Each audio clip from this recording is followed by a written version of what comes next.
Revelation 2, the loveless church. This is fascinating because last time we talked about the fact that here is John on the island of Patmos. He's an old man.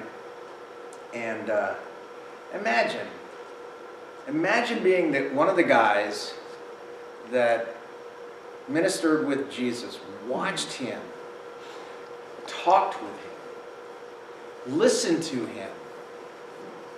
You know, I mean, sometimes I just try to envision what it must have been like for those 12 apostles, hearing our Lord's voice, seeing his tender, compassionate side, seeing when he got angry at the money changers, seeing when he touched a leper, you know, which was verboten in those days.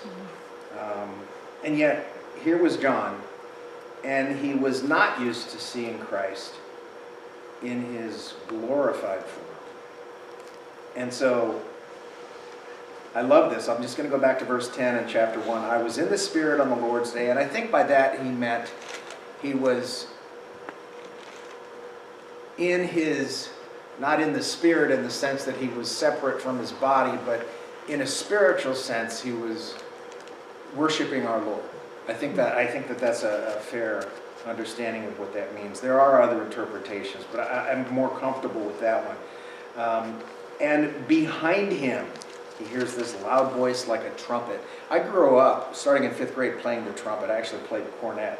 And it's a fascinating instrument, and I loved it. But imagine, here you are on an island of Patmos all by yourself, and behind you, you hear this voice that is reminiscent,